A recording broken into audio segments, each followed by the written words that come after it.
ونعوذ بالله من شرور أنفسنا ومن سيئات أعمالنا من يهده الله فلا مضل له ومن يضلله فلا هادي له ونشهد أن لا إله إلا الله وحده لا شريك له ونشهد أن سيدنا ونبينا ومولانا محمدا عبده ورسوله أرسله بالحق بشيرا ونذيرا وداعيا إلى الله بإذنه وسراجا منيرا صلى الله تعالى عليه وعلى آله وأصحابه وسلم تسليما كثيرا كثيرا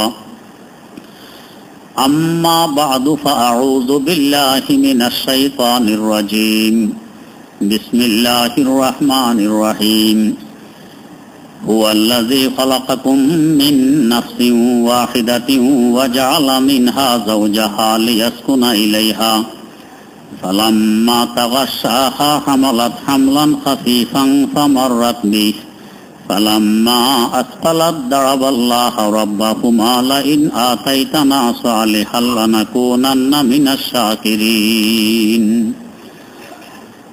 صدق الله مولانا العظيم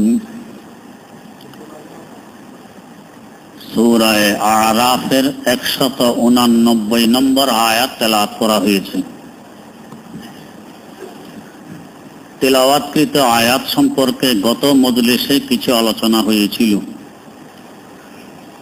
আল্লাহ রাব্বুল আলামিন ইরশাদ ফরমান যে তিনি তো ওই সত্তা যিনি তোমাদেরকে সৃষ্টি করেছেন একটি মাত্র জীবন থেকে। তিনি আমাদের আদি পিতা সাইয়্যিদিনা হযরতে আদম আলা নবিয়িনা ওয়া আলাইহিস সালাতু ওয়াস সালাম। ওয়া জাআলা মিনহা যাওজাহা, অতঃপর ওই জান আর ওই নফস থেকে তার স্ত্রীকে সৃষ্টি করলেন।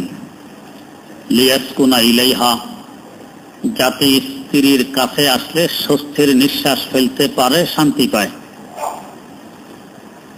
এজন্য তার অঙ্গ দ্বারাই তার স্ত্রীকে সৃষ্টি করা হয়।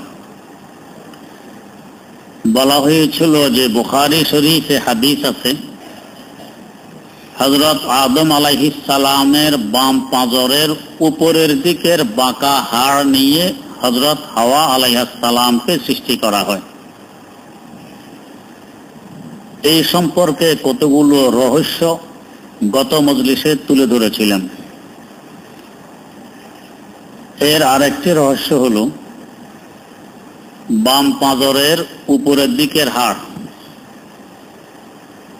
যেখানে দুই দিক থেকে হাড় এসে জোড়া লাগে, এই জায়গাটি খুব নরম, আমরা করকরা হাড় বলি।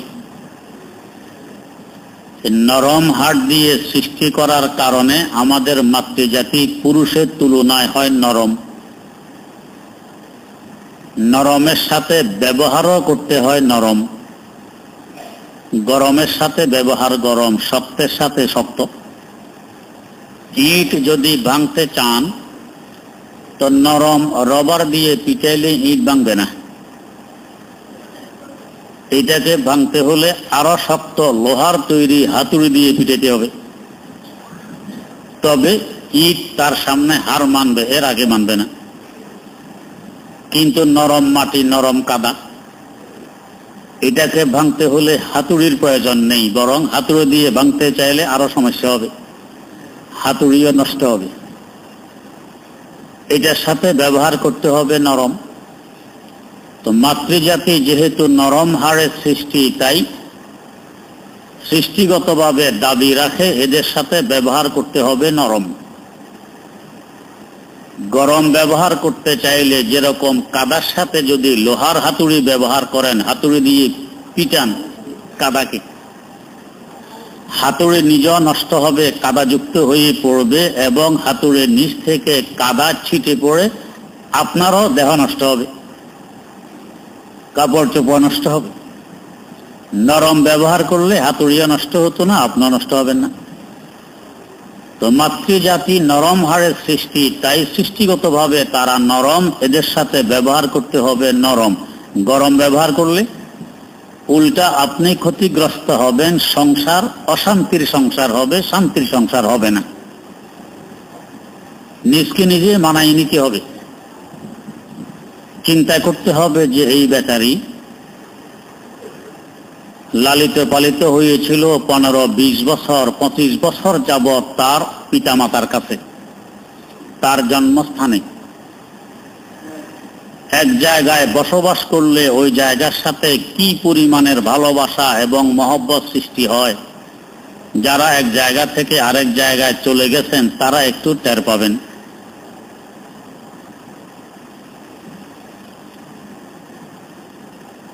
কোথাও যদি কিছুদিনের জন্য ভাড়া থাকেন কিংবা হোস্টেলে থাকেন, আরেক জায়গায় যখন চলে যান তখন কেমন লাগে? মনে হয় যেন কলিজা ছিঁড়ে যাবে। অথচ এটা আমার জন্মস্থান নয়, আমি এখানে কয়েকদিন ভাড়া থেকেছি। লেখাপড়ার সুবাদে হোস্টেলে মাত্র কয়েক বছর থেকেছি। এরপরেও এই জায়গা ছাড়তে মন চায় না। এই জায়গার ইট পাটকেলের সাথেও আমার মহব্বতের সম্পর্ক গড়ে উঠছে। এই বেচারি বসবাস করেছে 20 বছর 22 বছর তার পিতামাতার কাছে জন্মস্থানে। এক তো বসবাসের স্থান, দ্বিতীয়ত জন্মস্থান, তৃতীয়ত মাতৃভূমি। এই জায়গার সাথে কি পরিমাণ মহব্বত আর ভালোবাসা সৃষ্টি হবে চিন্তা করুন। এর পাশাপাশি সে মেয়েদের প্রতি সাধারণত পিতারা দুর্বল থাকে, আদর স্নেহ মায়া মমতা বেশি করে। এই আদর কদর সব কিছু খায়ের বাদ বলে সব কিছু ছেড়ে দিয়ে আপনার কাছে চলে আসছে। এখন আপনার কথায় উঠে আর বসে, আপনার পাকশাক করে, আপনার ঘর ঝাড়ু দেয়, পরিষ্কার করে। বিশেষ করে প্রথম দিকে এখনো মন মানসিকতা তার এভাবে গড়ে ওঠেনি যে এইটাই আমার বাড়ি, এখানে আমাকে চিরজীবন কাটাইতে হবে। প্রথম প্রথম এই অবস্থা হবে না, আস্তে আস্তে হবে। সব কিছু ছেড়ে সে এখানে চলে আসছে একমাত্র একটি কথার লাজ রক্ষার্থে। সে কথাটি কি? তোমাকে অমুকের সাথে এত টাকা মোহরানার বিনিময়ে বিবাহ দিলাম, সে বলে আমি কবুল করলাম। অথবা অমুকের কাছে বিয়ে দিচ্ছি, তুমি রাজি আছো কিনা? শুধু বলছে রাজি আছি অথবা চুপ ছিল। শুধু চুপ থাকার সুবাদে কিংবা রাজি আছি বলার কারণে অথবা কবুল করেছি এ কথা বলার দরুন এই কথার লাজ রক্ষার্থে সে নিজের ভাই বেরাদর আত্মীয় স্বজন, নিজের পাড়া প্রতিবেশী, নিজের বাসস্থান জন্মস্থান, পিতামাতার আদর কদর মায়া মমতা স্নেহ ভালোবাসা সব কিছু ত্যাগ করে আপনার কাছে চলে আসছে একটি কথার লাজ রক্ষার্থে, যে আমি কবুল করেছি এই কথাটি বলেছি। এই বাড়িতে আসলে সে প্রথম প্রথম কত অসহায়ত্ব বোধ করে, যে এখানে আমার আপন বলতে কেউ নেই, আমাকে দিয়ে দিয়েছে, বাধ্য হয়ে এসে গেছে। এমনি নরম হাড়ের সৃষ্টি, সে নরম, এর ভিতরে এই অবস্থা। মানুষ যখন অসহায় হয়, নিজের জায়গায় যতই গরম থাকুক শক্ত থাকুক, অসহায় হয়ে পড়লে নরম হয়ে যায়, নরমের উপরে নরম। এখন যদি আমি স্বামী তার সাথে ভালো ব্যবহার না করি, মনে করি সে আমার জীবন সঙ্গিনী হয়ে এই বাড়িতে আসেনি, চাকরানি হয়ে এসেছে, কত বড় জুলুম হবে তার উপরে। সে চাকরানি হয়ে আসেনি, সে এই সংসারের রানী হয়ে এসেছে। সংসার পরিচালনার দায়িত্ব যখন আমি স্বামীর, আমি এই সংসারের রাজা, আমার স্ত্রী এই সংসারের রানী। রানীর সাথে যে ধরনের ব্যবহার হবে এখানে ওই ধরনের ব্যবহার হবে।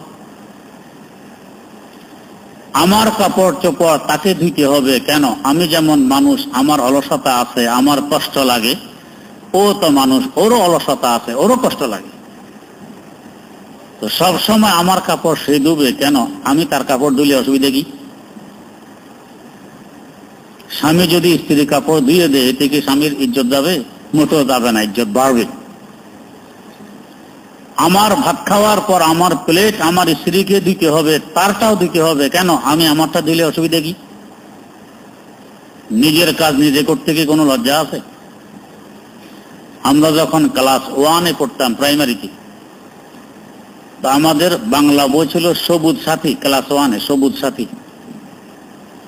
এটার মধ্যে একটা গল্প ছিল, গনি মিয়া একজন কৃষক, নিজের জমি নেই, অন্যের জমি চাষ করে, সে অর্ধেক ভাগ পায়, নিজের কাজ নিজে করতে কোনো শরম নেই। শিক্ষণীয় কথা। কিন্তু এখন তালা মাফ করুক, আগডুম বাগডুম হাবি জাবি কত কিছু, শিক্ষণীয় কিছু নেই, উল্টা পাল্টা।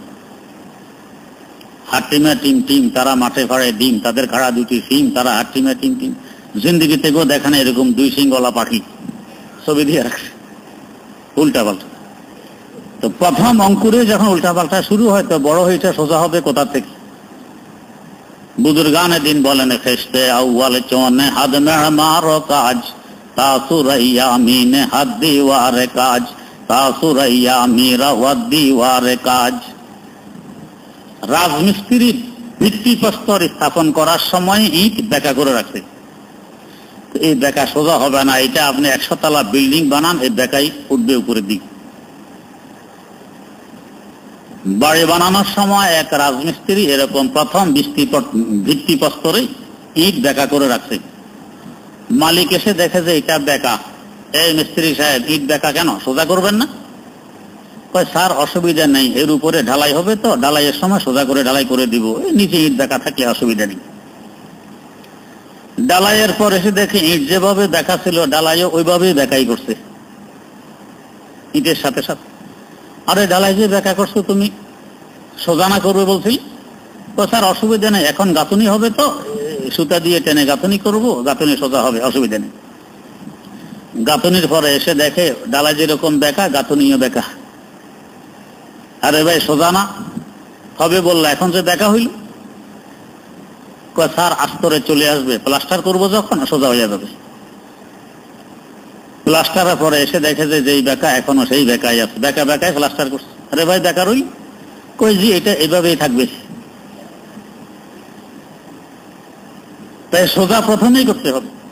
তো খেস্তে আউয়াল চনে হাদ মেহমারে কাজ, তাসুরাইয়া মিরা ওয়াদ দিওয়ারে কাজ। তা আমরা অঙ্কুরে ক্লাস 1-এ পড়তেছি, অঙ্কুরেই এমন কিছু পড়াইতেছে যেগুলোর কোনো অর্থ নেই। আর আমাদেরও আগে আরো ভালো ছিল, আদর্শলিপি প্রথমে পড়াইত। তো সকালে উঠিয়া আমি মনে মনে বলি, প্রথম শিক্ষা। গুরুজনের কথাবার্তা, পিতামাতার কথাবার্তা যেন মেনে চলি। কত সুন্দর উপদেশ ছিল, এখন এগুলো সব বাদ দিয়ে এই তো বালা মানুষ কোথা থেকে পাবেন?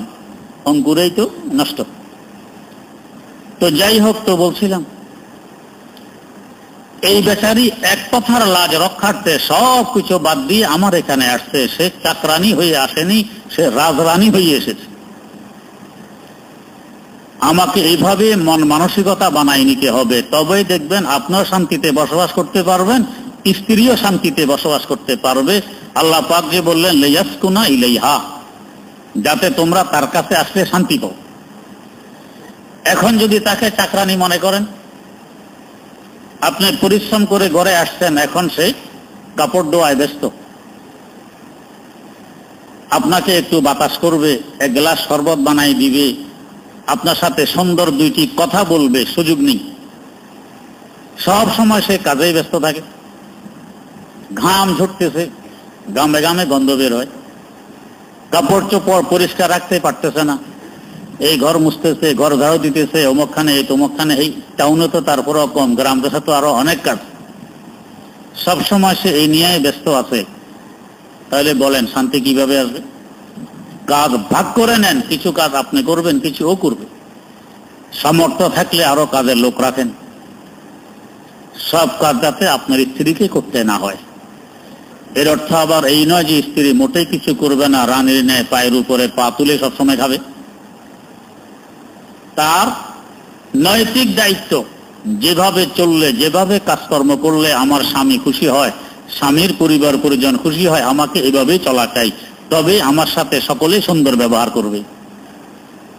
আর আমি যদি ভাবি যে না, আমি তো এবারের মেহমান, আমাকে ওরা সব পাকশা করে সামনে এনে দিবে, আমি খাবো, এরপর ঘুম, এই আমার কাজ, তো দুই দিক থেকে খেয়াল রাখা লাগবে, তবেই শান্তি পাওয়া যাবে।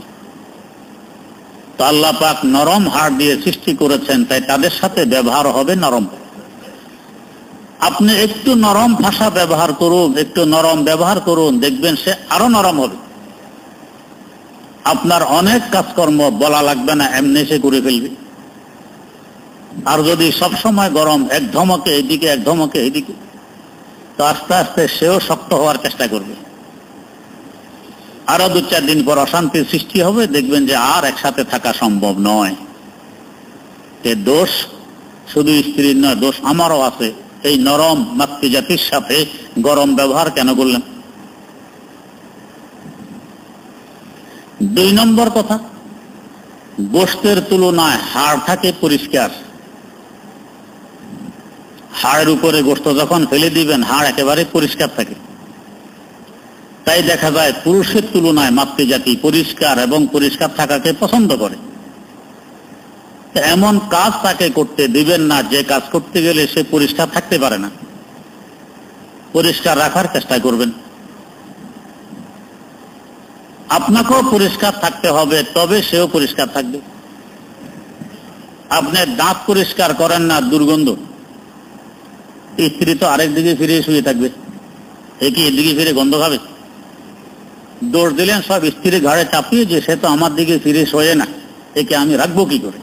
আরে শুবি কি করে? তোমার দাঁতে যে গন্ধ, তুমি আগে ঠিক হও, তারপর তোমার স্ত্রীও ঠিক হোক। আপনার গায়ে ঘামের গন্ধ, ঠিকভাবে গোসল করেন না, পরিষ্কার হন না, তো সে কিভাবে আপনার কাছে আদরের সাথে আসবে? কাপড় চোপড় রাখেন অপরিষ্কার, ধন না, কয়েকদিন যাবত অপরিষ্কার, দুর্গন্ধ বেরিয়ে আসে। মাথা পরিষ্কার রাখেন না, মাথা থেকে খুনখুন্না গন্ধ বেরিয়ে আসে। এখন সব দোষ স্ত্রীর, ও আমার কাছে আসে না। কাছে আসার মতো পরিস্থিতি এখানে নেই। আমি চলতেছি অপরিষ্কার, গান্দা, কিভাবে সে আমার কাছে আসবে? আমি পয় পরিষ্কার চলি, তাকেও পয় পরিষ্কার রাখার চেষ্টা করি। এটা হাড়ের বৈশিষ্ট্য। তো তাহলে হাড় ঠিক থাকবে।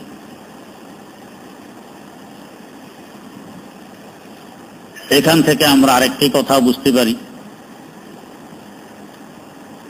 ইবাদত যে পরিমাণ আমরা করি,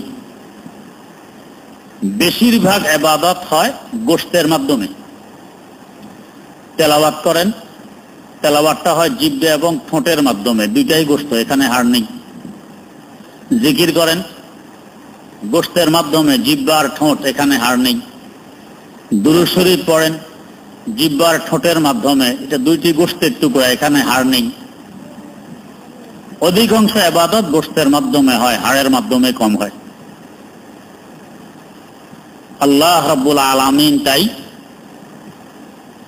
ইবাদতের বেলায় নারীদেরকে ইবাদত দিচ্ছেন কম, এরা গোশতের তৈরি। পুরুষকে ইবাদত দিচ্ছেন বেশি, এরা শক্ত। তাই নারীর উপরে জুমা নেই। যত কাজকর্মেই ব্যস্ত থাকুক না কেন, জুমার সময় পুরুষকে ভেগে আসতে হবে মসজিদে। নারীর এই ফিকিরের প্রয়োজন নেই, তার জুমা ফরজে নয়, সে ঘরে জোহর পড়বে। নারীর উপরে ঈদ নেই, ঈদের নামাজ, ঈদ তো আছে, ঈদের নামাজ নেই। পুরুষ যতই ব্যস্ত থাকুক, সকালে যতই শীত কিংবা রৌদ্র থাকুক, তাকে মাঠে গিয়ে ঈদের নামাজ পড়তে হবে, এটা ওয়াজিব।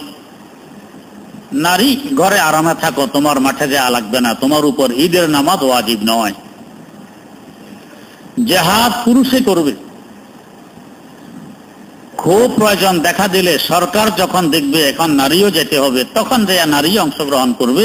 এর আগ পর্যন্ত নারীর উপরে জিহাদ নেই, সব পুরুষে করবে। কষ্টের কাজ।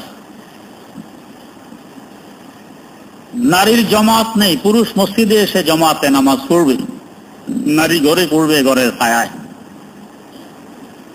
কারণ হাড় ছায়ায় থাকে। আপনি যতই রৌদ্রে থাকেন, রৌদ্র লাগতেছে গোশতের উপরে, চামড়ার উপরে, হাড়ের মধ্যে নয়, হাড় তো ভিতরে। জমাতে নামাজ পড়তে আসতে হলে যারা হজ করতে গেছেন দেখছেন কেমন লাগে। বাসা থেকে বের হয়েছেন তো আগুনে পা রাখছেন, হারাম শরীফের ঢুকার আগ পর্যন্ত আগুনের ভিতর দিয়ে আসছেন, যাওয়ার সময় আবার আগুন।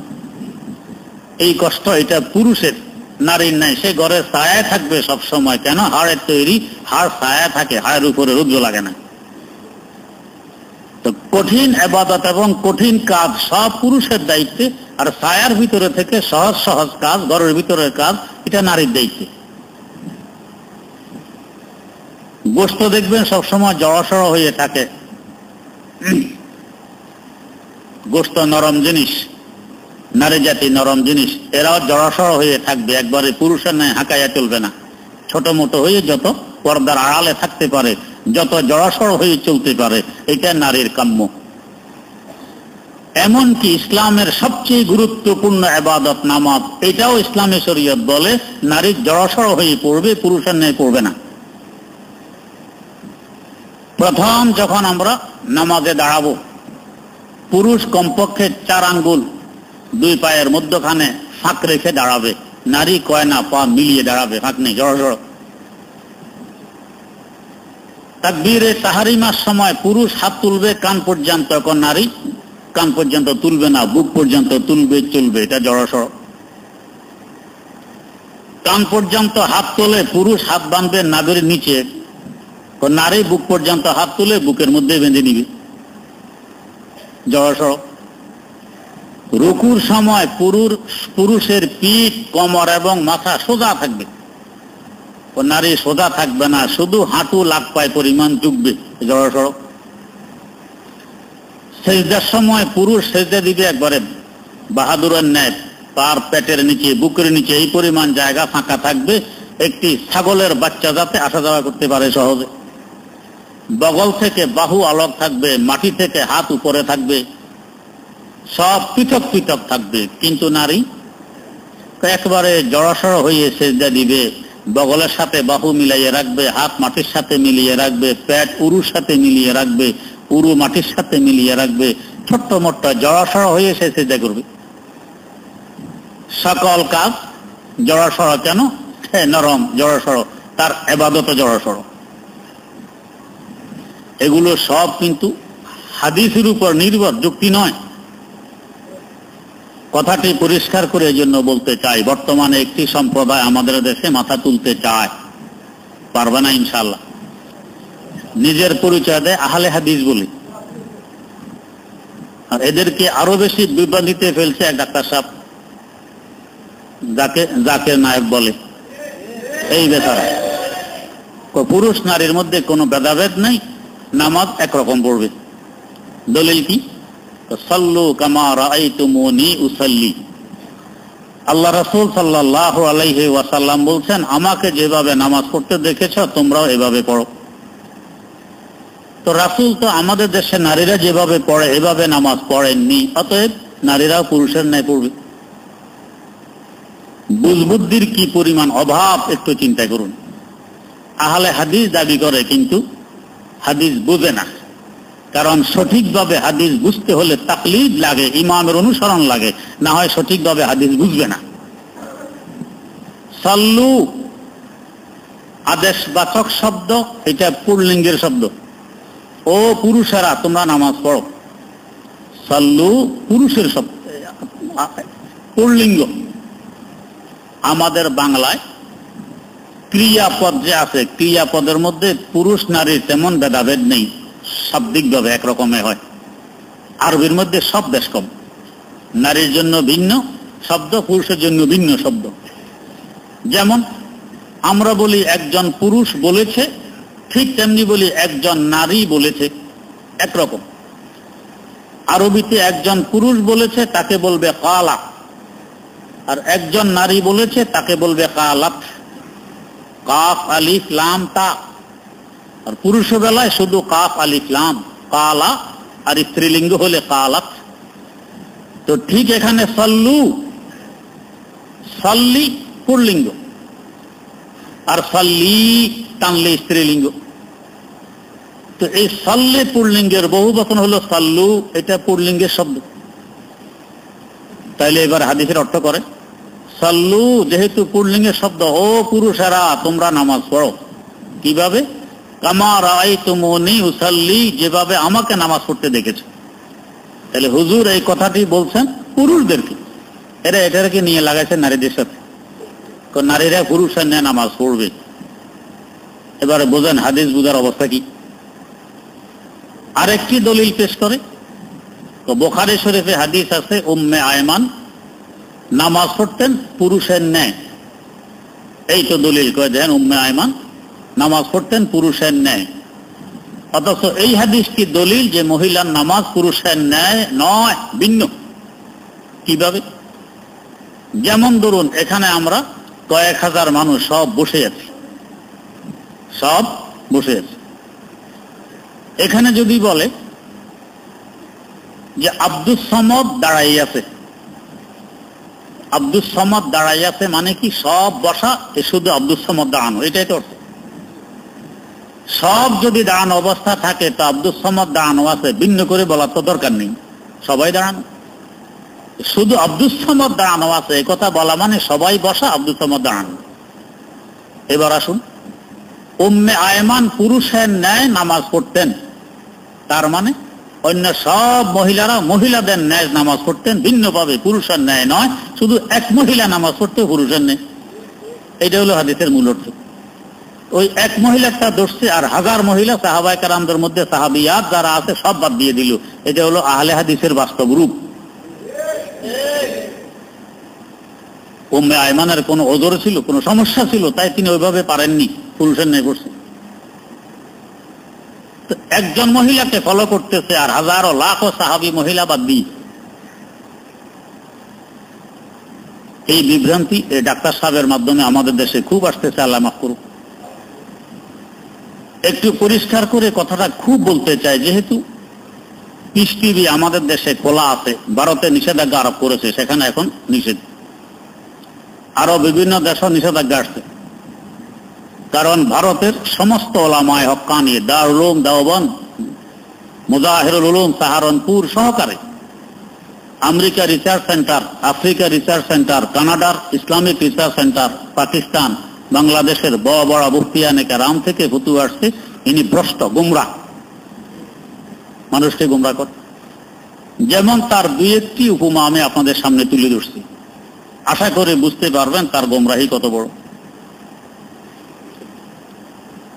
তিনি বলতেছেন, মহান আল্লাহকে হিন্দুদের দেবী দেবতা তথা ব্রহ্ম, বিষ্ণু প্রভৃতি নামে ডাকা যাবে। আল্লাহকে পৃথিবীর যে কোনো নামে ডাকা যাবে, তবে নামটি সুন্দর হতে হবে। কথাটি পাবেন ডাক্তার জাকের নায়েক, লেকচার সমগ্র, ভলিউম নম্বর 1, পৃষ্ঠা নম্বর 265 এবং ভলিউম নম্বর 2, পৃষ্ঠা নম্বর 380, মুদ্রণ ও প্রকাশনা পিস পাবলিকেশন, বাংলা বাজার, ঢাকা।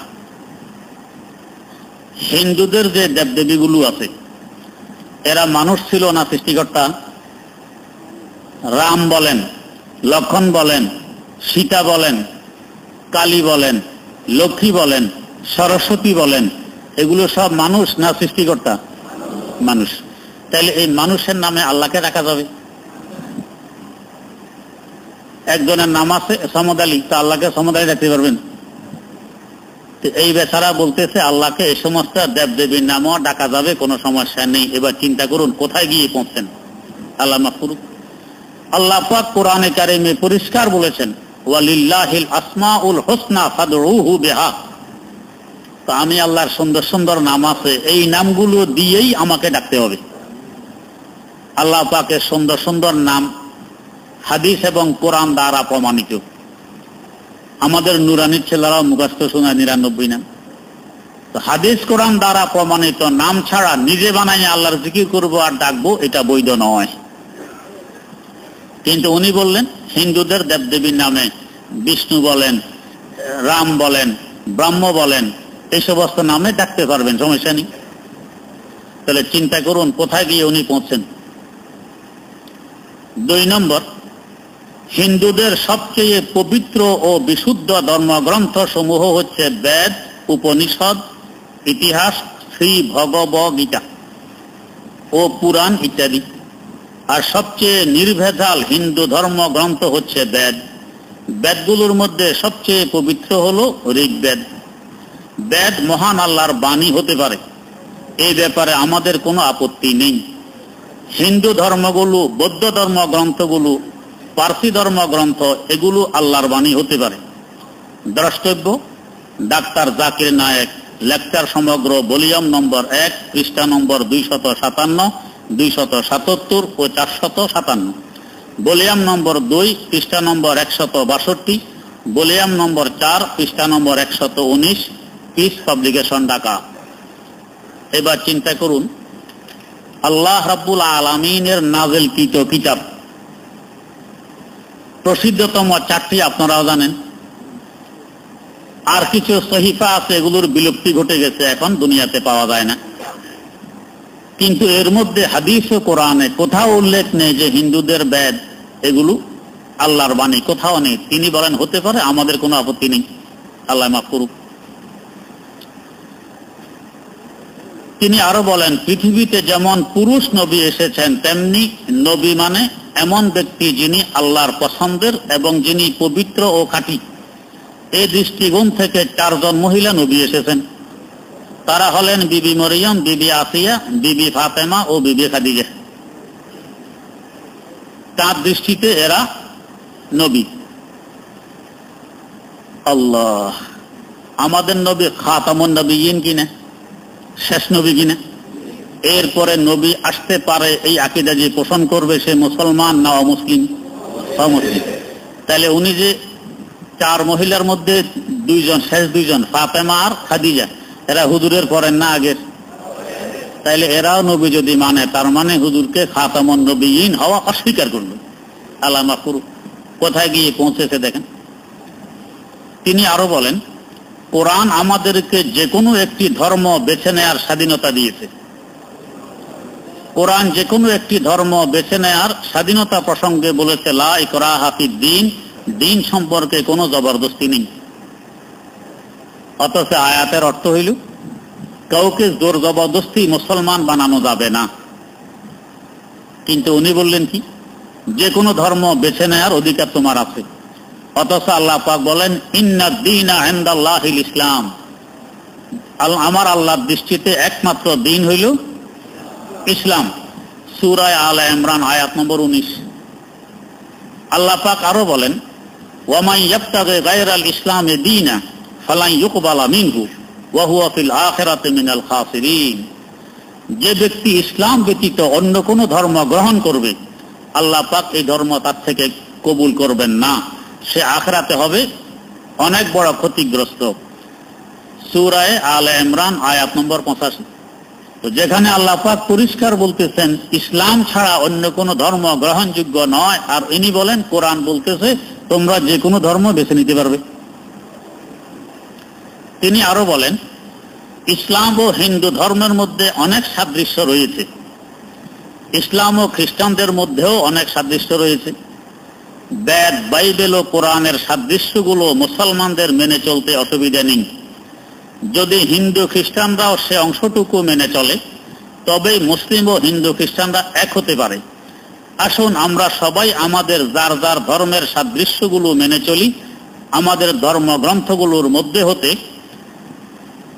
পারে সেটা ভগবতীটা, হতে পারে বেদ উপনিষদ, হতে পারে বাইবেল বা কোরআন। আসুন সাদৃশ্যগুলো দেখি, পার্থক্য নিয়ে পরে একসময় আলোচনা করব। তবে যে কথাগুলো একই, আসুন সবাই সে কথাগুলো মেনে চলি। পার্থক্য যেগুলো, যেমন আমরা একত্ববাদের বিশ্বাসী, হিন্দুরা 36 কোটি দেবদেবিতার বিশ্বাসী, খ্রিস্টানেরা 3 খোদার বিশ্বাসী, বর্তমান ইহুদিরা 2 খোদার বিশ্বাসী। এক খোদা তো আসল খোদা, আর একটা হলো ওজাইর আলাইহিস সালাম, ওজাইর ইবনুল্লাহ, তারা বলে ওজাইর আল্লাহর ছেলে। তাহলে এবার বলেন, যেগুলো ভিন্ন, এটা নিয়ে চিন্তা করবো পরে। আগে যেটা মিল আছে সেটা আগে একসাথে মিলাইয়া চলি। তো যেটা ভিন্ন এটাই তো আমাদের আসল দিন, ওইটা চিন্তা করব পরে, আসল দিন পরে। আর যেগুলো মিল আছে সেগুলো নিয়ে এখন চলি। তো তাহলে এই লোকটা মুসলমান থাকবে। একত্ববাদ বাদ দিয়ে যেটা চিন্তা পরে করবো, খোদা একজন না 3 জন, এটা পরে দেখবো। 36 কোটি না 35 কোটি, এটা দেখবো পরে। আগে চলো কি কি বিষয়ে এক মিলে চলতে পারি, আগে কতক্ষণ এক মিলে চলে লই, তাহলে এই লোকটা মুসলমান থাকবে। আল্লাহ মাফ করুক।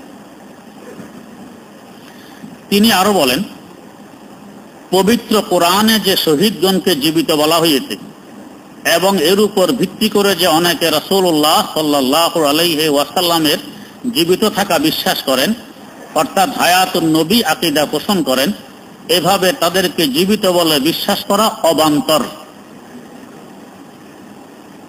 আহলে সুন্নাত ওয়াল জামাতের পুরা বিশ্বব্যাপী আকীদা আল্লাহর নবী জিন্দা, হায়াতুন নবী। উনি বললেন এটা অবান্তর।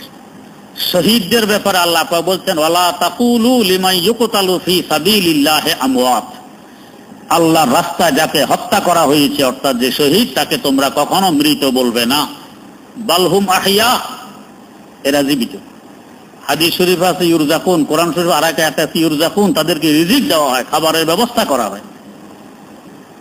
আল্লাহর নবী বলে গেছেন আল আমবিয়া ও ফি কুবুরিহিম আহইয়া, সমস্ত নবী যার যার কবরে জিন্দা আছেন। মেরাজে যাওয়ার সময় আল্লাহর নবী দেখে গেছেন মুসা আলাইহিস সালাম তার কবরে দাঁড়িয়ে দাঁড়িয়ে নামাজ পড়তেছেন। আর ইনি বলেন এই বিশ্বাস অবান্তর। কারণ সাহাবীরা নবীর জানাজা পড়ছেন, জিন্দা মানুষের জানাজা হয় না।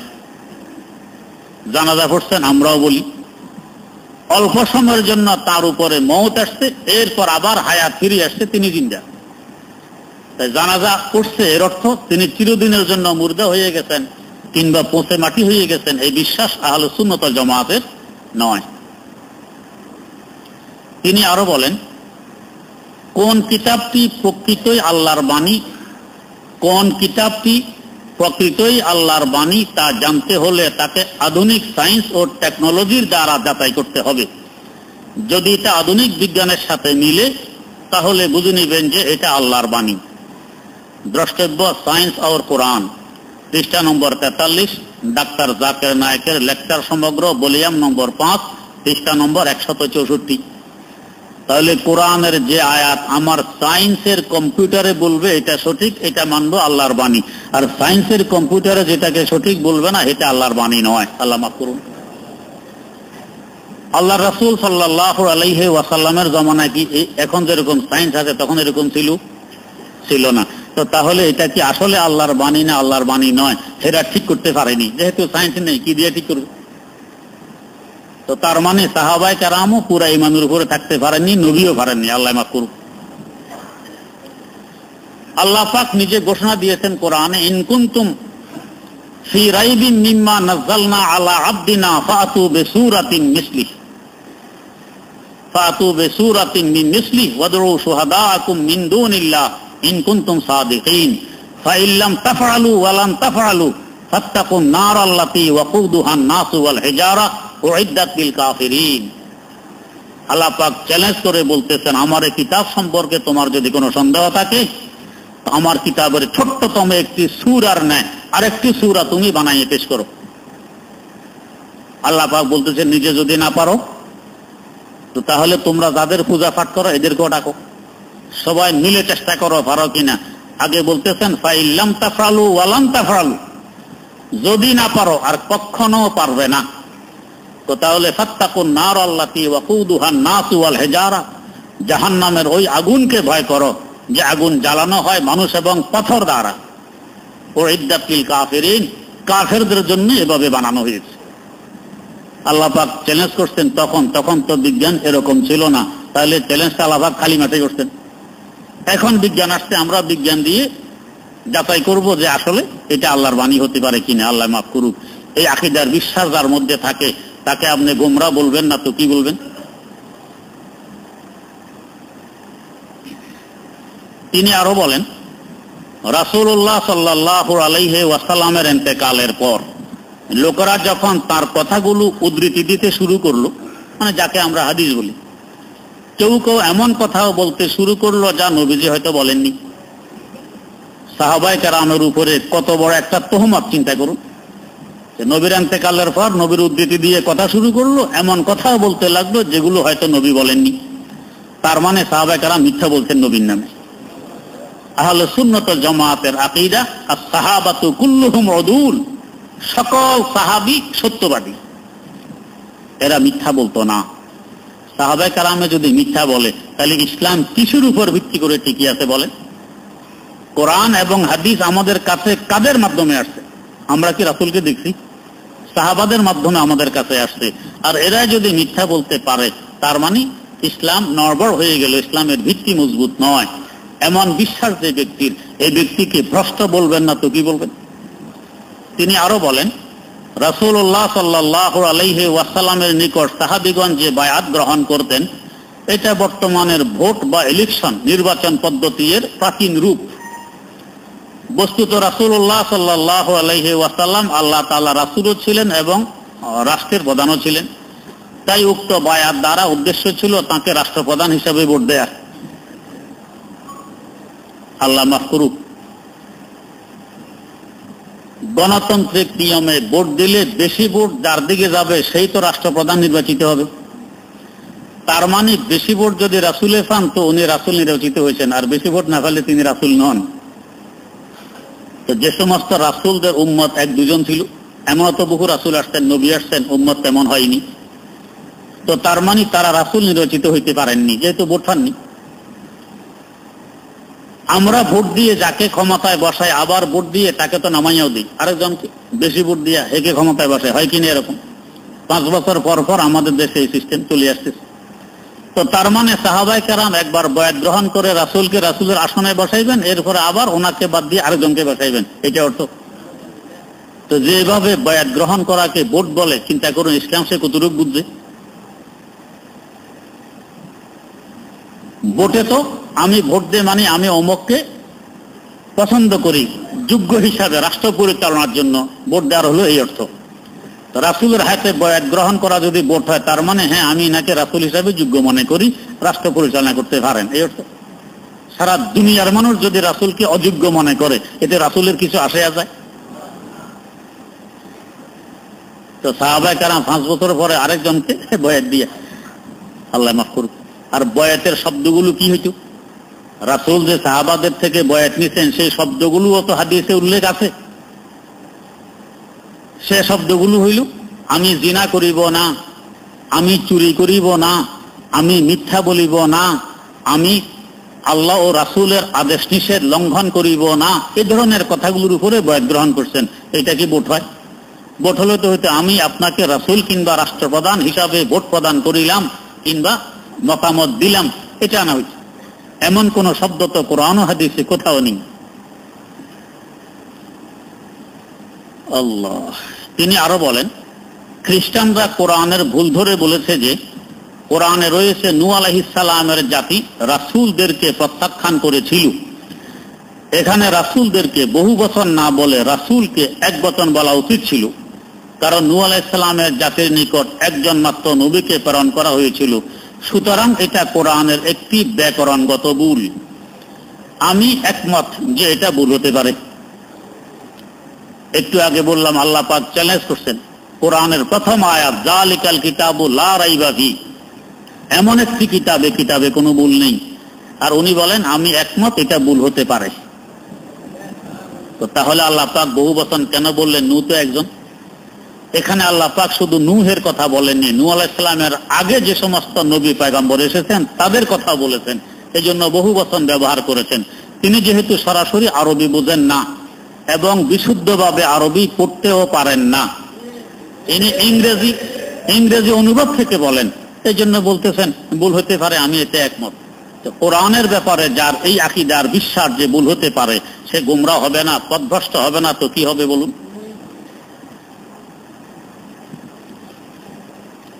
দ্রষ্টব্য জাকির নায়েক, লেকচার সমগ্র, ভলিউম নম্বর 1, পৃষ্ঠা নম্বর 512, প্রকাশনায় পিস পাবলিকেশন, ঢাকা।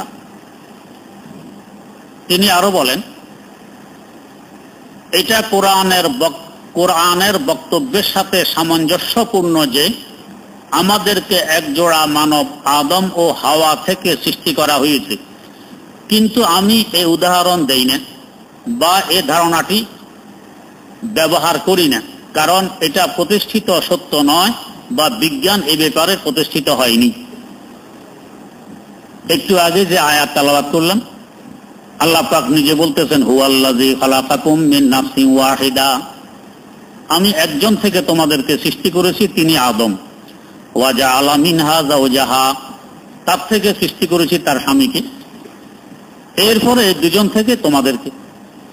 যেখানে আল্লাহ পাক পরিষ্কার বলতেছেন উনি এটা বিজ্ঞানসম্মত নয়, এই জন্য এটা আমি মানতে পারি না, আল্লাহ মাফ করুক। তিনি আরো বলেন, হুর সম্পর্কে, হুর শুধু নারী নয়, পুরুষ শ্রেণীরও হবে। জান্নাতে পুরুষরা পাবে নারী হুর আর মহিলারা পাবে পুরুষ হুর। দ্রষ্টব্য ডাক্তার জাকির নায়েক, লেকচার সমগ্র, ভলিউম নম্বর 2, পৃষ্ঠা নম্বর 626, প্রকাশনায় পিস পাবলিকেশনস, ঢাকা। হুর যদি পুরুষ হয়, এক পুরুষ তো একাধিক হুর নিজের দুনিয়ার স্ত্রীকে সাথে রাখতে পারে। যেমন দুনিয়াতেও এক পুরুষ একাধিক বিয়ে করতে পারে শর্ত সাপেক্ষে, ডালাও ভাবে নয়। অনেকে মনে করে 4 বিবাহ সুন্নত, এ কথা গলত, সঠিক নয়। একাধিক বিয়ের অনুমতি কখন? যখন আপনার স্ত্রীও দেখবে, আপনিও দেখবেন আপনার চাহিদা এক স্ত্রী দ্বারা পূরণ হয় না। স্ত্রীর সকল চাহিদা আপনি পূরণ করতে পারেন, কিন্তু আপনার সকল চাহিদা এক স্ত্রী দ্বারা পূরণ হয় না। স্ত্রী এটা উপলব্ধি করবে, এতে নিজে বলবে যে স্বামী, আমার দ্বারা আপনার সকল চাহিদা পূরণ হয় না, আপনি আমার আরেক বোনকে বিয়ে করে নিয়ে আসেন। এটুক বললেও স্বামীর জন্য বিয়ের অনুমতি নেই, যতক্ষণ না স্বামী নিজের উপরে এই আস্থাশীল না হবে যে 2 স্ত্রীকে একসাথে রাখলে দুজনের মধ্যে আমি 16 আনার উপরে 32 আনা সামঞ্জস্যতা বজায় রাখতে পারবো। যদি আস্থা না থাকে, জানা বেশ কম হবে। একজনকে অধিক আশ্রয় প্রশ্রয় দিব, আরেকজনকে দিব কম। একজনের সুযোগ সুবিধা হবে বেশি, আরেকজনের হবে কম। এমন স্বামীর জন্য 2 বিবাহ করা বৈধ নয়, হারাম লিখেছে কিতাবে। কেন? যাকে সুযোগ সুবিধা বেশি দিলাম দ্বিতীয় জনের উপরে, এটা জুলুম হবে, আর জুলুম হারাম। এখন আপনি একাধিক বিয়ে করতে পারবেন না, তো যেটা দুনিয়াতেও বৈধ নয়। এক স্ত্রী যদি একাধিক স্বামী হয়, এক স্বামী তো একাধিক স্ত্রী হতে পারে ওই শর্ত সাপেক্ষে, কিন্তু এক স্ত্রীর একাধিক স্বামী কোরআন হাদিসের আলোকে তো হারাম, হারাম যুক্তির আলোকেও অবৈধ। আমি একদিন বলেছিলাম, ধরেন আল্লাহ পাক নারীদেরকে বলছেন ক্ষেত, নেসাউকুম হারসুল লাকুম ফাতু হারসাকুম আন্না শিতুম, এরা তোমাদের ক্ষেত, এখান থেকে ফসল হয়, তোমাদের আওলাদ পর্যন্ত সন্তান সন্ততি জন্ম নেয়। আচ্ছা, এখন একটি ক্ষেত যদি 2টি ক্ষেত, 4টি ক্ষেত একজনের, এক ক্ষেতে হয়েছে কদু, আর এক ক্ষেতে আলু, আর এক ক্ষেতে ডাল, আর এক ক্ষেতে মরিচ, সবই আপনার, কোনো সমস্যা আছে? নেই। কিন্তু ক্ষেত হইল একটি, মালিক 4 জন। ক্ষেত একটি, মালিক 4 জন। এখন এই এক ক্ষেতের মধ্যে কদুর চাষ করছেন, কদু সবাই মিলে, কদুর দাম বেশি, কদু চাষ করো। কদু একটা ধরছে মাত্র। এখন এই কদু 4 জনে মিলে কিভাবে নিবেন? এটাকে কেটে 4 ভাগ করা ছাড়া আর কোনো গতি আছে? নেই। তাহলে এবার এক স্বামীর যদি 4 স্ত্রী হয়, 4 স্ত্রী ঘরে 4টি সন্তান জন্ম নিয়েছে, 4 সন্তানের মালিক এক স্বামী। আর এক স্ত্রী যদি 4 স্বামী হয়, এখন বাচ্চা জন্ম নিছে একটা, সকল স্বামী দাবিদার এটা আমার। এখন সকল স্বামীকে রাজি রাখতে হইলে এটাকে কেটে বন্টন করা ছাড়া আর কোনো গতি আছে? নেই।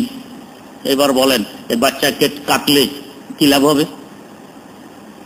তো বোঝা গেছে যুক্তির আলোকেও একজন নারী একাধিক স্বামী রাখতে পারে না। এখন আসেন আখিরাতে বেহেশতে, একজন স্বামী যদি একাধিক হুর রাখে এবং তার স্ত্রীকেও রাখে, হাদিস শরীফে আছে তার স্ত্রী হবে সকল হুরের সর্দার, তার কথা মেনে চলতে হবে সকল হুর। এক স্বামীর হুরও আছে, স্ত্রীও আছে, এতে সমস্যা হওয়ার কথা নয়। কিন্তু এক স্ত্রীর হুর স্বামী কয়েকজন, দুনিয়ার স্বামীও আছে, বেহেশতের হুর স্বামীও আছে। এবার বলেন, দুনিয়ার যে কদুর দশা ঘটছে সেই দশা এখানে ঘটবে না? তাইলে বেহেশতে বাচ্চা একটা জন্ম নিল, এখন সকল হুরে বলে এটা আমার, এবার মারামারি দরাদরি কথা হলে কাটো, কেটে এটাকে ভাগ করো।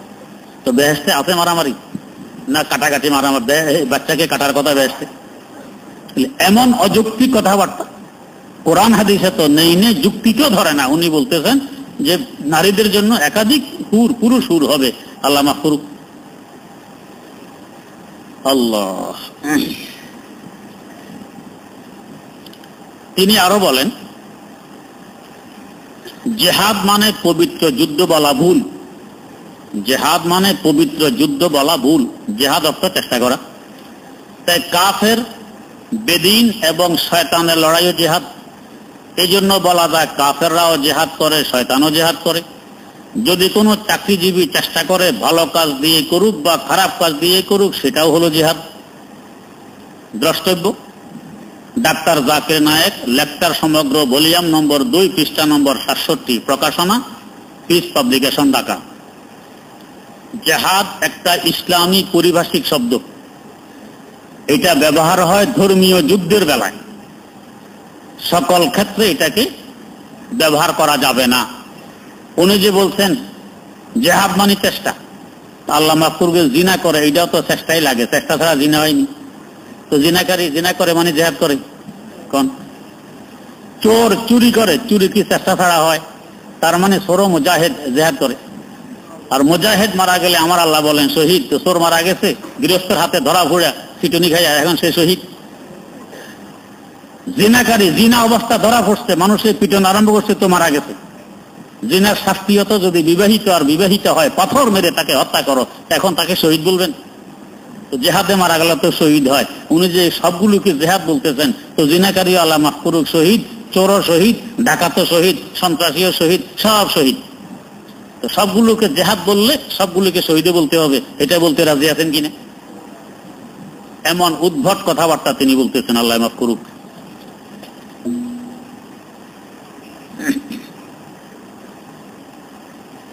তিনি আরো বলেন, যারা ভারতে বসবাস করেন তারা হিন্দু। যারা ভারতে বসবাস করেন তারা হিন্দু। এভাবে যে সকল মুসলমান ভারতে বসবাস করেন তারা সবাই হিন্দু। আমি জাকির নায়েকও হিন্দু, হিন্দু মুসলিম। দ্রষ্টব্য, ডাক্তার জাকির নায়েক, লেকচার সমগ্র, ভলিউম নম্বর 2, পৃষ্ঠা নম্বর 626, প্রকাশনা পিস পাবলিকেশন, ঢাকা। তো নিজে যখন স্বীকার করছেন হিন্দু মুসলিম, তো আমাদের অস্বীকারের কোনো কেউ নেই।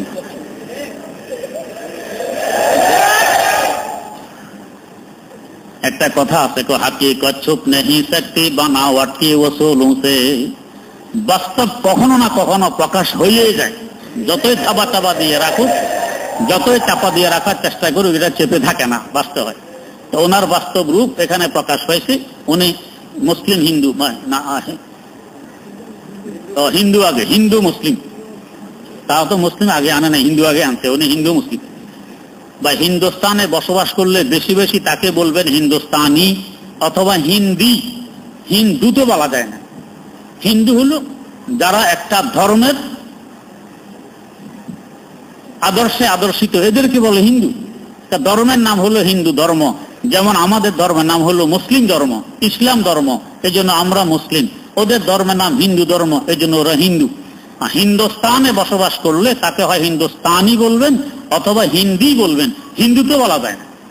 তো উনি বলতেছেন হিন্দুস্তানে বাস করলেই হিন্দু, তো আমিও হিন্দু মুসলিম।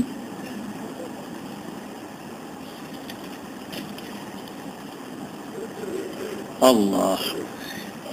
তিনি আরো বলেন, চার মযহাব সঠিক নয়। নাউযুবিল্লাহ। চার মযহাব সঠিক নয়। মযহাবের দ্বারা ইসলামে ক্ষতি হয়েছে। ইমাম আবু হানিফা ভুল করেছেন, ইমাম শাফিঈ ভুল করেছেন, ইমাম মালিক ও ইমাম হাম্বলি ভুল করেছেন। তাই আমরা মানব পবিত্র কোরআন ও সহিহ হাদিস। হাদিসের সংকলন শেষে হয়েছে অনেক পরে, এজন্য চার মযহাবের ইমামগণ সবগুলো হাদিস পাননি। তাই তারা সে সময়ে যতটুকু জানতে পেরেছেন সেটার উপরেই মতামত দিয়েছেন। কিন্তু এখন আমরা বিজ্ঞান ও প্রযুক্তির কল্যাণে এগুলো বেশি জানি। দ্রষ্টব্য, ডাক্তার জাকির নায়েক, লেকচার সমগ্র, ভলিউম নম্বর 5, পৃষ্ঠা নম্বর 70, লাইভ গুফতগু QTV প্রোগ্রাম, লেকচার সমগ্র, ভলিউম নম্বর 5, পৃষ্ঠা নম্বর 76 থেকে 78। আল্লাহ মাফ করুক। কোথায় ইমাম আজম আবু হানিফা, ইমাম শাফিঈ, ইমাম মালিক, ইমাম আহমদ বিন হাম্বল এরা ভুল করেছেন। আরে টাই পরিহিত আর খ্রিস্টানদের পোশাক, প্যান্ট এবং শার্ট পরিহিত এই বেচারা ভুল করেনি। ওনাদের কাছে হাদিস সবগুলো আসেনি, এর কাছে আসছে। কিসের মাধ্যমে? বিজ্ঞানের মাধ্যমে। বিজ্ঞানের কল্যাণে তিনি হাদিস পেয়েছেন। এই যে হাদিস আপনাদেরকে বলা হয়, আগামীকাল ইনশাআল্লাহ হাদিসে মুসালসালাত আশুরা দিন আগামীকাল দেওয়া হবে সকাল 9টা 10টার দিকে। আমি হাদিস কার কাছে শুনেছি, তিনি কার কাছে, তিনি কার কাছে, তিনি কার কাছে, এইভাবে আল্লাহ রাসূল সাল্লাল্লাহু আলাইহি ওয়াসাল্লাম পর্যন্ত গেছে। এবং যাদের কাছে শুনেছি তারা কেমন, জীবনে একটিও মিথ্যা কথা বলেছেন কিনা, জীবনে কোনো অন্যায় অপরাধ করেছেন কিনা, এগুলো সব বাছাই করার পর এই হাদিসগুলো আমাদের কাছে সঠিক সূত্রে আসছে। আর উনি হাদিস পাঠিয়েছেন বিজ্ঞানের কল্যাণে। এবার চিন্তা করুন কোথায় গেছেন, কোথায় চার মযহাবের ইমাম, আর কোথায় জাকির নায়েক। এই বেচারা কোরআন শরীফ পড়তে জানা না শুদ্ধভাবে, ইমামদের থেকে সে বেশি জানে। চিন্তা করুন, আল্লাহ মাফ করুক। আমাদের মযহাবের দ্বিতীয় ইমাম, ইমাম আবু ইউসুফ রাহিমাহুল্লাহ, নূরুল আনোয়ার কিতাব খুলে দেখুন, লেখা আছে উনি শুধু মওযু হাদিস, যেগুলো পরবর্তী যুগের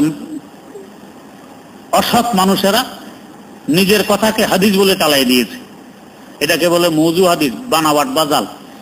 এগুলো তিনি মুখস্থ জানতেন 20,000।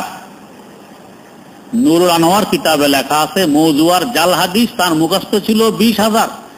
একথা লেখার পর কিতাবের লেখক লিখতেছে ফামা জন্নুকা ফি সহিহ, মওযু হাদিস বানাওয়াট হাদিস আর 20,000 মুখস্থ, সহিহ হাদিস তার কয় লক্ষ মুখস্থ ছিল, একটু চিন্তা করো। তাজকিরাতুল হুফাজ, যারা হাফেজ হাদিস, কমপক্ষে 3 লক্ষ হাদিস যার মুখস্থ হাফেজ হাদিস বলা হয়। এই ধরনের লক্ষ লক্ষ হাদিস যাদের মুখস্থ ছিল, এদের আলোচনা সম্মিলিত কিতাব তাজকিরাতুল হুফাজ বলা হয়।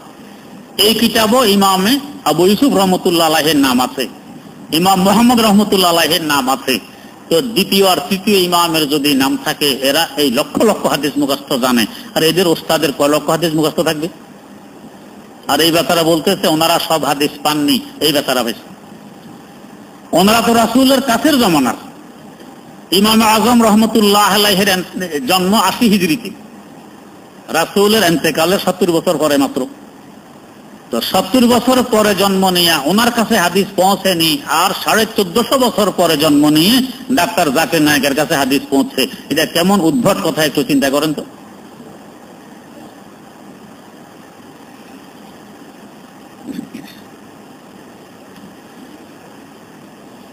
আল্লাহ,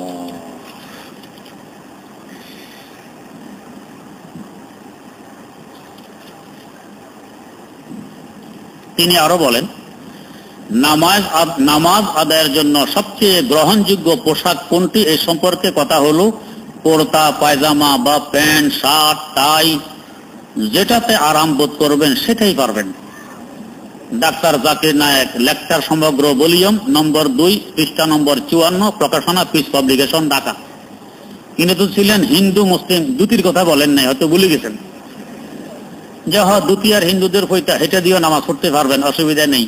যদিও নিজে হিন্দু মুসলিম, কিন্তু দুটির কথা মনে ছিল না তখন, থাকলে হয়তো এটা বলতেন। আল্লাহ মাফ করুন। আল্লাহ, তিনি আরো বলেন কোরআন শরীফ স্পর্শ করতে পবিত্র হওয়া বা ওযু করা লাগবে না। বিনা ওযুতে বা নাপাক অবস্থায় কোরআন শরীফ স্পর্শ করা যাবে। যার গোসল ফরজ, নাপাক, সেও ধরতে পারবে কোরআন শরীফ। পবিত্র কোরআনে যে পবিত্র ব্যতীত কেউ কোরআন শরীফ স্পর্শ করবে না বলা হয়েছে, এটা লহে মাহফুজে সংরক্ষিত কোরআন সম্পর্কে বলা হয়েছে।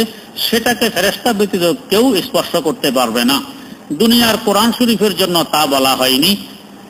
এখন যদি কেউ বলে আকিমুস সালাহ, তোমরা নামাজ কায়েম করো, তো এটা আল্লাহ আকাশে বলছে ফেরেশতাদেরকে, দুনিয়াবাসীকে বলে নেই। তো পুরা কোরআনকে তো আমরা বলতে পারি, এটা আল্লাহ পাক আকাশবাসীকে বলছে, দুনিয়াবাসীকে বলে নেই। খামাখা দুনিয়াবাসী নামাজ নিয়ে কেন এত ঝামেলা করে? কেননা যদি তা দুনিয়ার কোরআন শরীফের ব্যাপারে বলা হয়, তাহলে যে কোনো বিধর্মী অপবিত্র অবস্থায় কোরআন শরীফ স্পর্শ করে বলবে কোরআন মিথ্যা। কারণ কোরআনে বলা হয়েছে অপবিত্র অবস্থায় সেটাকে স্পর্শ করতে পারবে না। অনুবাদ করছে ভুল, কারণ ইংরেজি থেকে আনছে। তো আল্লাহ পাক বলছেন লা ইয়ামাসসুহু ইল্লাল মুতাহহারুন, কোরআন ধরবে না কেউ পবিত্র হওয়া ছাড়া। এটা অর্থ কি এই যে অপবিত্র অবস্থা ধরতে পারবে না, মানে অসম্ভব, এটা কারামত, ধরা যাবে না, দললে সে মারা যাবে কিংবা হাত অবশ হবে, এরকম তো বলেননি। উনি অনুবাদ করতেছেন কি, ধরতে পারবে না মানে ধরার উপরে সক্ষমই হবে না। এই জন্য বলেন বিধর্মীরা বলবে এটা আমরা ধরছি, তোমরা বলে সক্ষম হবে না, আমি তো হয়েছি, বোঝা গেছে তোমাদের কোরআন মিথ্যা। আল্লাহ তো এই কথা বলেন নাই। আল্লাহ বলছেন পবিত্র হওয়া ছাড়া কোরআন ধরবে না, লা ইয়ামাসসুহু, কোরআন ধরবে না ইল্লাল মুতাহহারুন, তবে যারা পবিত্র তারা। তো আল্লাহ পাক বলছেন একরকম, অনুবাদ করছেন আরেক রকম ইংরেজি থেকে, এরপরে যায় নিজে ইজতিহাদ করতেছেন। ইমাম থেকেও যারা বেশি জানে, উনি বেশি জানে, ইজতিহাদ করতেছেন যে এই কথা ঠিক নয়, আল্লাহ মাফ করুক। আল্লাহ। অথচ হাদিস শরীফও বুড়ি বুড়ি হাদিস আছে, লা ইয়ামাসসুল কুরআনা ইল্লা তাহির, পাক পবিত্র হওয়া ছাড়া কোরআন ধরা যাবে না।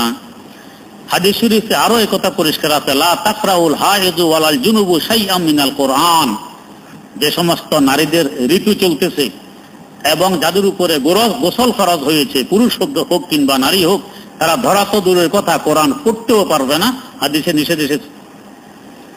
হাদিস নম্বর জামে তিরমিজি হাদিস নম্বর 131, ইবনে মাজাহ শরীফ হাদিস নম্বর 596। তা আল্লাহ রাসূল যেখানে বলে গেছেন পবিত্র হওয়া ছাড়া পড়াও যাবে না, আল্লাহ যেখানে বলতেছেন পবিত্র হওয়া ছাড়া ধরা যাবে না, উনি বলেন ধরা যাবে, পড়া তো যাবেই, আল্লাহ মাফ করুক। তিনি আরো বলেন ফজরের আজান হলেও সাহরি খাওয়া যাবে, ফজরের আজান হলেও সাহরি খাওয়া যাবে। তেমনি কেউ ভুল করে শবে সাদিক হয়নি মনে করে সাহরি খেলে, তখন শবে সাদিক হলেও তার রোজা হয়ে যাবে।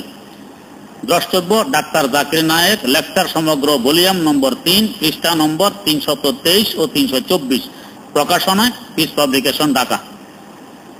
সারা দুনিয়ার মানুষ এই ব্যাপারে একমত, আমলও এভাবে হয়ে আসতেছে, কোরআনও এটা বলতেছে শবে সাদেকের আগে আগে সাহারি খাইয়ে শেষ করতে হবে।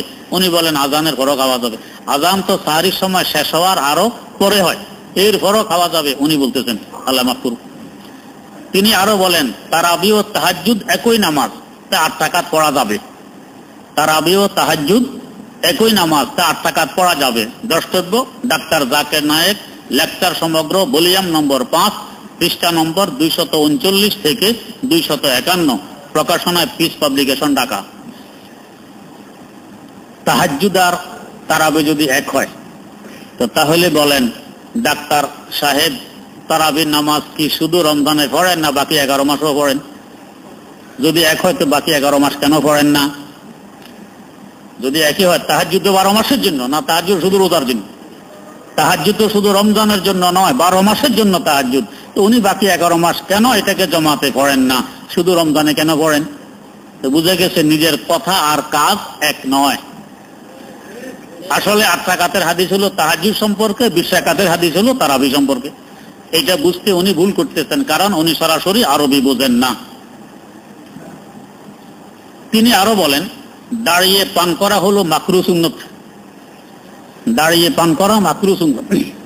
কারণ ওনার দৃষ্টিতে যখন হিন্দু মুসলিম হইতে পারে এক ব্যক্তি, তো মাকরুহ সুন্নত হইতে পারে এক ব্যক্তি। মাকরুহ মানে অপছন্দনীয়, আর সুন্নত মানে পছন্দনীয় তরিকা, রাসূলের তরিকা। তো মাকরুহ সুন্নত মানে অপছন্দনীয় পছন্দনীয় রাসূলের তরিকা। কোন বুঝে গেছে মাকরুহ আরবি শব্দ, এটা কি বুঝায় উনি এই দক্ষতা রাখেন না যে মাকরুহ শব্দ বোঝেন, আর সুন্নত আরবি শব্দ এটা কি বুঝে এটা উনি বোঝেন না। এই জন্য বলেন দাঁড়াইয়ে পান করা হলো মাকরুহ সুন্নত, আল্লাহ মাফ করুক। তিনি আরো বলেন নামাজ একটি ইসলামী ব্যায়াম। দ্রষ্টব্য লেকচার সমগ্র, ভলিউম নম্বর 1, পৃষ্ঠা নম্বর 578। নামাজ হলো ইসলামী ব্যায়াম, আল্লাহ মাফ করুক। যদি ব্যায়ামের নিয়তে কেউ নামাজ পড়ে, নামাজটা হবে, নামাজকে ইবাদতের নিয়তে পড়তে হবে, তবে নামাজ। আর উনি বলেন এটা হলো ব্যায়াম, তার মানে যার ব্যায়ামের দরকার নেই তো তার নামাজেরও দরকার হবে না। ব্যায়ামের যে উদ্দেশ্য এটা তো আমার এমনি আছে, আমার ব্যায়ামের দরকার হয় না, তো নামাজেরও দরকার হয় না। আর যদি নামাজ ইবাদত হয় তাহলে আমাকে এটা করতেই হবে। ব্যায়াম হলে সকলের করা আবশ্যক থাকে না। তিনি আরো বলেন আলেম অর্থ জ্ঞানী, যার জ্ঞান আছে তিনি আলেম। আলেম অর্থ এটা নয় যে কোনো বিশেষ শিক্ষা ব্যবস্থায় 12-14 বছর পড়াশোনা করেছে, এটা মাদ্রাসাকে ইশারা করতেছেন। কোরআনের বিজ্ঞান বিষয়ক আয়াত বুঝতে বিজ্ঞানীর কাছে যেতে হবে, কারণ তিনি বিজ্ঞানের আলেম। কোরআনের চিকিৎসা বিষয়ক আয়াত বুঝতে চিকিৎসকের কাছে যেতে হবে, কারণ তিনি চিকিৎসার আলেম। দ্রষ্টব্য লেকচার সমগ্র, ভলিউম নম্বর 2, পৃষ্ঠা নম্বর 628। আল্লাহ রাসূল তো বিজ্ঞানী ছিলেন না, সাহাবা কেরাম তো বিজ্ঞানী ছিলেন না, তো ওনারা যে কোরআন বুঝছেন বিজ্ঞান ছাড়া কেমনি বুঝলেন? তাহলে কোরআন বুঝতে হলে বিজ্ঞান সম্পর্কে আয়াতগুলো বিজ্ঞানীর কাছে যাওয়া লাগবে। ওনারা তো জান নাই, নিজেরাও বিজ্ঞানী ছিলেন না, তার মানে ওনারা সঠিক বোঝেননি। তিনি আরো বলেন, প্রত্যেক ব্যক্তির ফতোয়া দেয়া বৈধ, কারণ ফতোয়ার অর্থ হলো মত পেশ করা। দ্রষ্টব্য সায়েন্স আর কোরআন, পৃষ্ঠা নম্বর 43। ফতুয়া মানে মত পেশ করা নয়, ফতুয়া মানে আল জওয়াবু আন সুয়ালিন মা, যে কোনো প্রশ্নের উত্তর দেওয়াকে বলে ফতুয়া। মত পেশ করার নাম ফতুয়া নয়। উনি ফতুয়ার অর্থ বুঝছেন মত পেশ করা, যেহেতু আরবি বোঝেন না তো উল্টাপাল্টা হওয়াই স্বাভাবিক। তিনি আরো বলেন, নারী পুরুষ সবার মসজিদে ইতিকাফ করতে হবে। আপনাদের মসজিদে মাশাআল্লাহ পুরুষরা ইতিকাফ করবে, সাথে নারীরাও করবে। তো স্বামী স্ত্রী সবাই একসাথে মসজিদে চলে আসুক ইতিকাফে, বড় সুন্দর। তো ঘর সংসারে যা হইতো এখানেও তাই হবে। স্ত্রী ফাঁকশাক করবে, দরকারে স্বামীর সাথে মিলামিশা সব মসজিদে হবে, অসুবিধা কি? এটারে উনি মনে করছে ঘরবাড়ি মসজিদ। আল্লাহ, নারীদের ঘরে ইতিকাফ করার নিয়ম নেই। দ্রষ্টব্য লেকচার সমগ্র, ভলিউম নম্বর 5, পৃষ্ঠা নম্বর 402। তিনি আরো বলেন, রোজার কাফারা হচ্ছে 2 হাতের তালু একত্র করে প্রসারিত করলে যতটুকু গম উঠবে এতটুকু। দ্রষ্টব্য লেকচার সমগ্র, ভলিউম নম্বর 5, পৃষ্ঠা নম্বর 235। অথচ সারা দুনিয়া জানে 1.25 সের গম কিংবা আটা হইল কাফারা, আর উনি বলেন হাতে কোষ করলে যা ওঠে এটা দিলে চলবে। তিনি আরো বলেন, ফিতরা ধনী গরিব সবার উপর ফরজ। দ্রষ্টব্য লেকচার সমগ্র, ভলিউম নম্বর 5, পৃষ্ঠা নম্বর 462। ফিতরা ওয়াজিব, ফরজ নয়। 2 নম্বর, যদি ধনী গরিব সকলের উপরে ফরজ হয় এটা গ্রহণ করবে কে? ধনীও দাতা, গরিবও দাতা, সবাই দাতা, গ্রহীত হবে কে? এই কথাটা ওনার হয়তো বুঝে আসেনি, অথবা এর মাধ্যমে উনি নিজে গ্রহণ করতে চান। কারণ উনি তো ওনার টিভিতে ঘোষণা দিয়েছেন, আপনারা যাকাত ফিতরা আমার এখানে পাঠাইবেন। তো হয়তো ধনী গরিব সবাই দিবে ওনার পিস টিভির জন্য, এই উদ্দেশ্যে উনি এই ফতোয়া দিয়েছেন, আল্লাহ মাফ করুক। আরো বলেন, ঈদের নামাজ পুরুষ মহিলা শিশু সবার জন্য বাধ্যতামূলক, এমনকি ঋতুবতী মহিলার জন্য, যার ঋতু আর সাব আসতে হেউদের মাঠে যাবে, যাতে পুরুষের ঈদেরটাও নষ্ট হয়। দ্রষ্টব্য লেকচার সমগ্র, ভলিউম নম্বর 5, পৃষ্ঠা নম্বর 475। চিন্তা করুন কোথায় তিনি পৌঁছেন। আরো বলেন, দোয়ার পর মুখে হস্তদয় বোলানো বেদাত। দ্রষ্টব্য লেকচার সমগ্র, ভলিউম নম্বর 5, পৃষ্ঠা নম্বর 532। দোয়ার পর যে আমরা চেহারায় হাত মুছি, এটাকে তো আমরা সুন্নত মনে করি, হাদিসে আছে আল্লাহ পাক এরপরে মাসাহা বিয়াদাইহি ওয়াজহাহু, হুজুরের চেহারা 2 হাত দিয়ে মুছে নিতেন, আর উনি বলতেন এটা হলো বেদাত। তার মানে রাসূলও বেদাত করে গেছেন, আল্লাহ মাফ করুক। আরো অনেক কিছু আছে, কত আর বলবো, সময় অনেক হয়ে গেছে। এই লোকটাকে এবার আপনারাই বিবেচনা করুন, ফতুয়া দেন, সে কি পথ প্রদর্শক না মানুষকে গুমরা করতেছে? সে গুমরা করতেছে। আল্লাহ মাফ করুক, আল্লাহ সহি বুঝার তৌফিক দান করুক। সুবহানাক আল্লাহুম্মা ওয়া বিহামদিক, আশহাদু আল্লা ইলাহা ইল্লা আনতা, আস্তাগফিরুকা ওয়া আতুবু ইলাইক।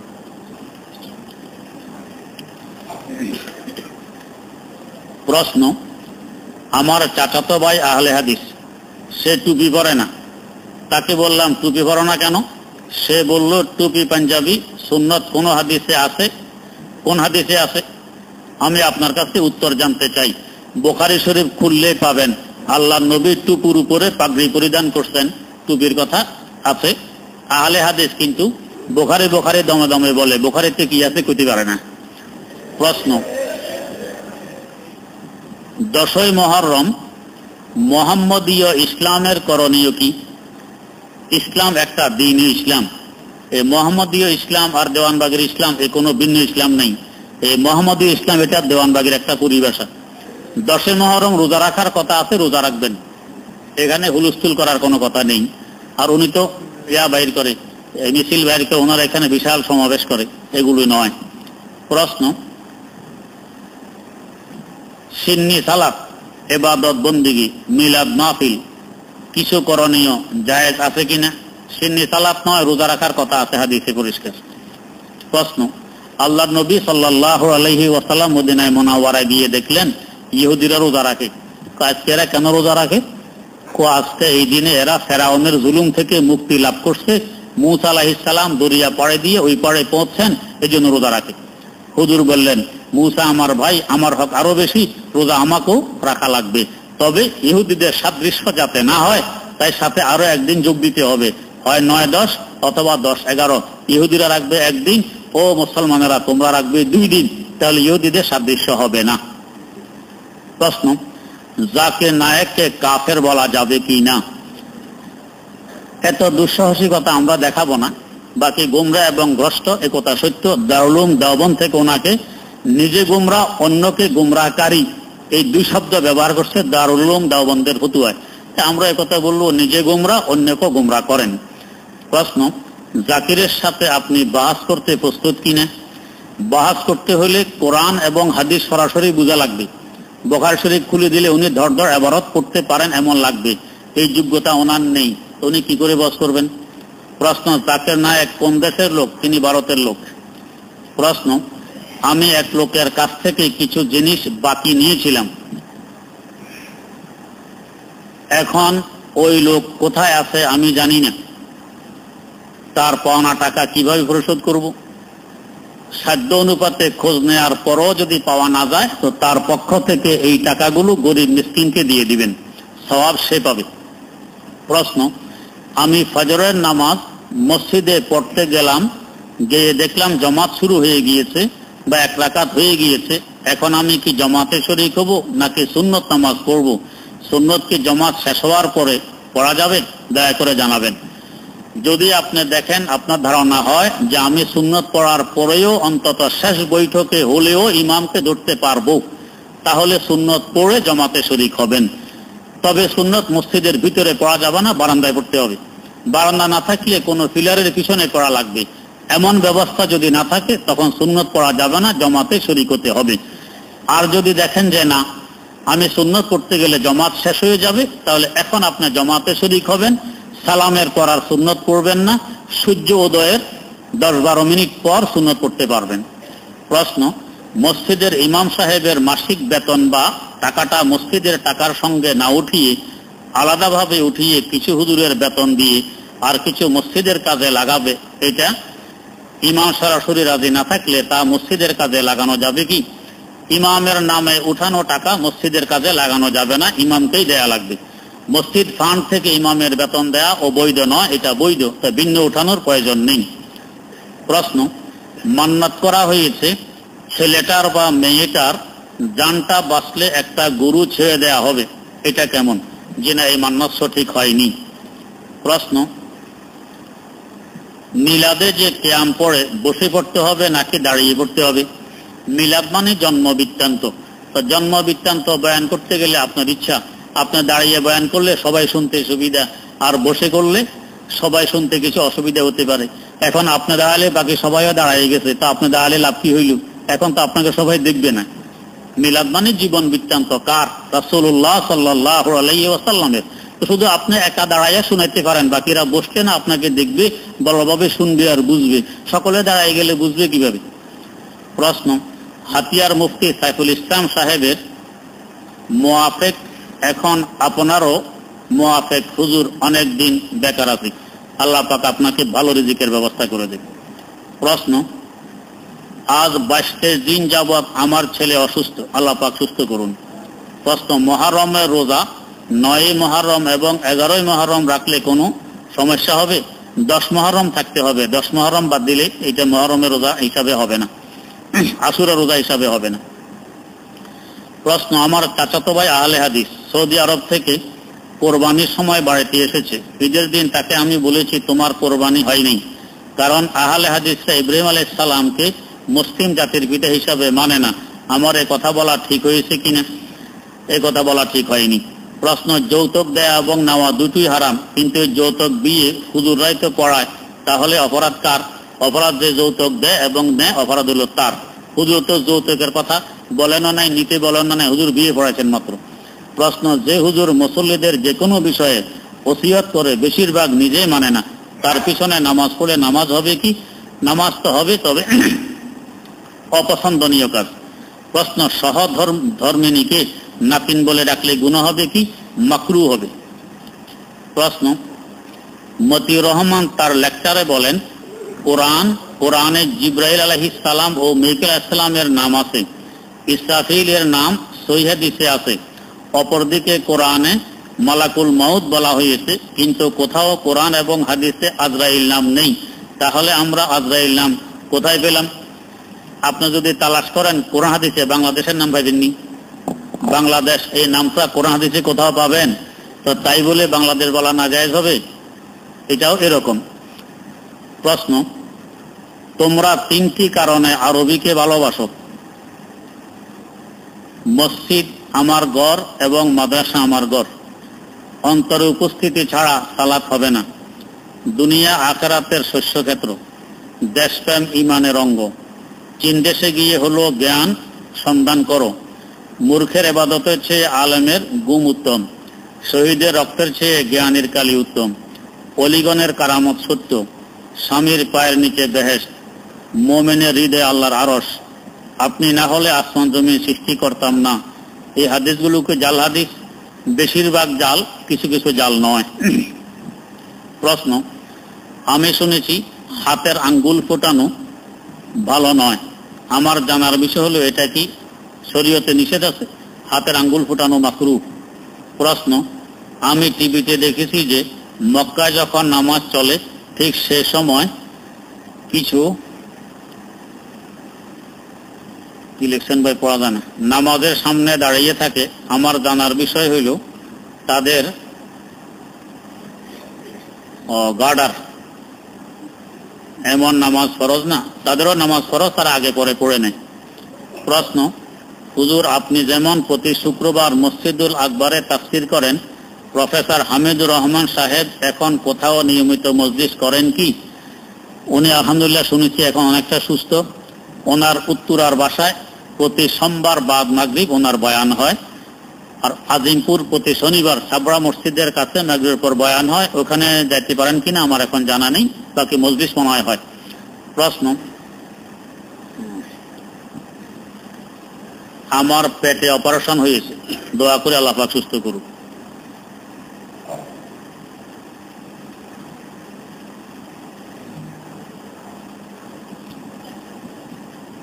এত ছোট লেখা বই পড়া যায় না, কে লিখে? ছোট একজনের লেখা। আলহামদুলিল্লাহ রাব্বিল আলামিন ওয়াসসালাতু ওয়াসসালামু আলা আশরাফিল আমবিয়া'i ওয়াল মুরসালিন সাইয়্যিদিনা ওয়া মাওলানা মুহাম্মাদিন ওয়া আলা আলিহি ওয়া আসহাবিহি আজমাইন। রব্বানা আতিনা ফিদ দুনিয়া হাসানাতাও ওয়া ফিল আখিরাতি হাসানাহ ওয়া কিনা আযাবান নার। রব্বানা যালামনা আনফুসানা ওয়া ইল্লাম তাগফির লানা ওয়া তারহামনা লানাকুনান্না মিনাল খাসিরিন। রব্বিরহামহুমা কামা রব্বায়ানি সগীরা। আল্লাহুম্মা ইন্না নাসআলুকা বিখাইরি মা সাআলাকা আবদুকা ওয়া নাবিয়্যুক মুহাম্মাদুন সাল্লাল্লাহু আলাইহি ওয়াসাল্লাম ওয়া নাউযু বিকা মিন শাররি মা ইসতাআযা মিনহু আবদুকা ওয়া নাবিয়্যুক মুহাম্মাদুন সাল্লাল্লাহু আলাইহি ওয়াসাল্লাম। সুবহানা রাব্বিকা রাব্বিল ইজ্জাতি আম্মা ইয়াসিফুন ওয়া সালামুন আলাল মুরসালিন ওয়াল হামদুলিল্লাহি রাব্বিল আলামিন।